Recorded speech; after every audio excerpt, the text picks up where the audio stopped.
Hello hi నమస్తే welcome to MK media. నేను మీ మధు కళ్యాణ్. తిరుమల శ్రీవారి లడ్డు ఎవరు ఊహించని విధంగా తీవ్ర వివాదాస్పదమైంది. వైఎస్ఆర్సీపీ పాలనలో లడ్డును అపవిత్రం చేశారు అని చెప్పేసి సాక్షాత్తు ఏపీ సీఎం చంద్రబాబు నాయుడు గారు చెప్పడంతో ఈ యొక్క వివాదం కాస్త ఏకంగా దేశ వ్యాప్తంగా చర్చకు దారి తీసింది. తాజాగా లడ్డు ఇష్యూ ఏదైతే ఉందో అది చర్చ మాత్రం మాగడం లేదు.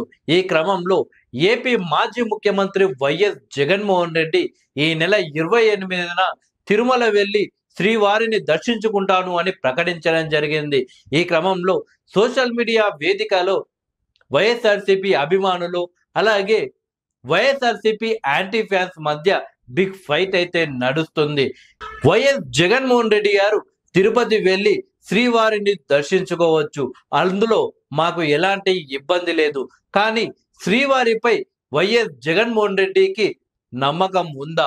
ఒకవేళ ఆయనకు నమ్మకం ఉంటే రూల్ ప్రకారం అన్యమతస్థుడు కావడంతో ఆయన డిక్లరేషన్ తీసుకోవాలి అని వైఎస్ జగన్మోహన్ రెడ్డిని ఇస్తున్నారు.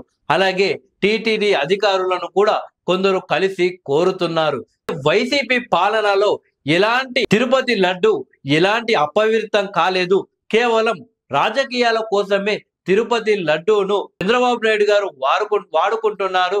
పవన్ కళ్యాణ్ గారు హిందూ ముస్లిం క్రిస్టియన్ల మధ్య గొడవలు పెట్టడానికి ప్రయత్నం చేస్తున్నాడు, మత రాజకీయాలు చేస్తున్నారు అని వైసీపీ ఆరోపిస్తుంది. కానీ సాక్షాత్ ఒక రాష్ట్ర ముఖ్యమంత్రి దేశ ప్రజలంతా ముఖ్యంగా తెలుగు రాష్ట్రాల ప్రజలు ఎంతో పవిత్రంగా భావించే తిరుమల శ్రీవారి లడ్డు గురించి తప్పులు మాట్లాడాడు. అది కూడా చంద్రబాబు నాయుడు గారి ఇంటి దైవమైనటువంటి శ్రీవారిపై రాజకీయ విమర్శలు చేయరు అని నెటిజన్లు అయితే అభిప్రాయపడుతున్నారు. వైసీపీ మాత్రం మా పాలనలో ఎలాంటి తప్పు లేదు అని వాళ్ళు వాదిస్తున్నారు. కానీ ఈ యొక్క తిరుపతి లడ్డు ఇష్యూలో జనసేన తెలుగుదేశం పార్టీతో పోల్చుకుంటే వైసీపీ మాత్రం వెనుకబడిందని చెప్పవచ్చు. ఒకవైపేమో వైసీపీ తెలుగుదేశం జనసేన మధ్య ఇలా తిరుపతి లడ్డు అంటే హిందూ మతస్థులకు తిరుమల శ్రీవారు అంటే ఒక నమ్మకం. అలాంటి ఇష్యూ జరుగుతుంటే మరికొందరేమో అదొక ఇష్యూను కామెడీ చేసే ప్రయత్నాలు చేస్తున్నారు. వారిపై తాజాగా డిప్యూటీ సీఎం పవన్ కళ్యాణ్ గారు సీరియస్ కావడం, ఆ తర్వాత వాళ్ళు క్షమాపణ చెప్పడం ఇదంతా కూడా మనం చూసాము. అయితే ప్రస్తుతం శ్రీవారి లడ్డు ఇష్యూ ఏదైతే ఉందో అది కేవలం తెలంగాణ ఆంధ్రప్రదేశ్ రాష్ట్రంలోనే వివాదాస్పదమైంది కాదు.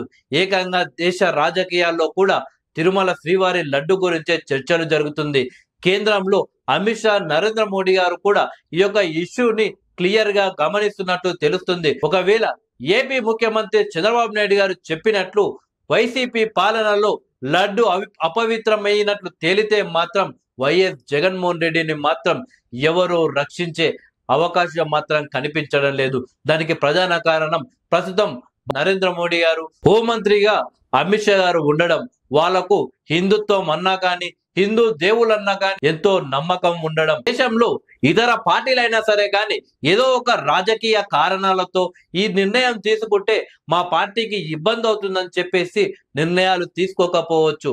కానీ నరేంద్ర మోడీ గారు అమిత్ షా గారు మాత్రం హిందువులు ఎంతో ఇష్టంగా పూజించే తిరుమల వెంకటేశ్వర స్వామి గారి లడ్డు విషయంలో మాత్రం ఏదైనా తప్పు జరిగినట్లు తేలితే మాత్రం ఆ తప్పు చేసిన వారిని ఎట్టి పరిస్థితుల్లో వీళ్ళు వదలరు. ఒకవేళ వీళ్ళు వదిలినా కానీ ఆ తిరుమల శ్రీవారు మాత్రం తప్పు చేసిన వారిని వదలరు అని శ్రీవారి భక్తులైతే భావిస్తున్నారు.